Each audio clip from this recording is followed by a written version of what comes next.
সুপ্রিয় দর্শক, আসসালামু আলাইকুম। আজকে রেসিপিতে স্বাগতম জানাচ্ছি। আজকে খুব মজাদার একটি নাস্তার রেসিপি নিয়ে চলে আসলাম। এটা খুবই অসাধারণ একটি নাস্তা, ঝটপট এটা তৈরি করতে পারবেন। প্রথমে আমি সেমাই নিয়েছি 1 প্যাকেট, তারপরে ফুটন্ত গরম পানি দিয়ে দিলাম 1 কাপ, দিয়ে এটাকে আমি ভিজিয়ে রাখবো 2 থেকে 3 মিনিটের মতো।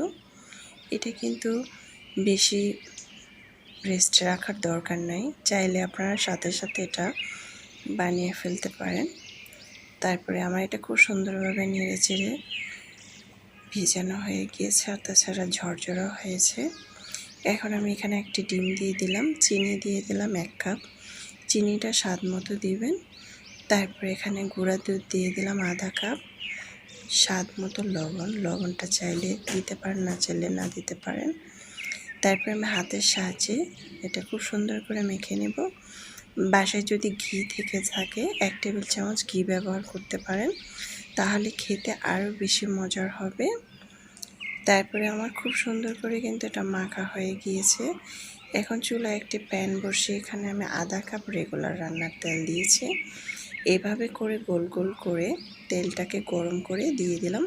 তেলটা কিন্তু বেশি গরম করে ছাড়া যাবে না, হালকা যখন গরম হয়ে আসবে তখন এটা ছেড়ে দিতে হবে। তো আমি এটা 1 থেকে 2 মিনিট পর এভাবে উল্টিয়ে দিব। যখন এরকম কালার হয়ে আসবে তখন আমি এপাশ ওপাশ করে এটাকে ভেজে নেব। এটা আমার ভাজতে বেশি সময় লাগেনি, ভাজতে মাত্র আমার 3 থেকে 4 মিনিটের মতো লেগেছিল।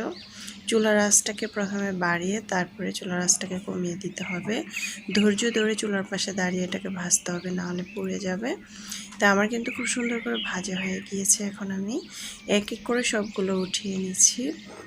এটা কিন্তু গরম গরম খেলে নরমই লাগবে, যখন হালকা একটু ঠান্ডা হবে দেখবেন বিস্কিটের থেকেও অসম্ভব মজার। এটা বাসায় অবশ্যই চাইলে ট্রাই করতে পারেন, খুবই অসাধারণ একটি নাস্তার রেসিপি। এটা চাইলে ঠান্ডা করে সংগ্রহ করে রাখতে পারেন। খুবই অসাধারণ একটি নাস্তার রেসিপি নিয়ে চলে আসলাম, খুবই মজাদার। আশা করছি রেসিপিটি ভালো লেগেছে। ভালো লাগলে অবশ্যই চ্যানেলটা সাবস্ক্রাইব করে লাইক দিয়ে পাশে থাকবেন। দর্শক, বেশি বেশি ভালো থাকবেন, খাবার কখনো অপচয় করবেন না।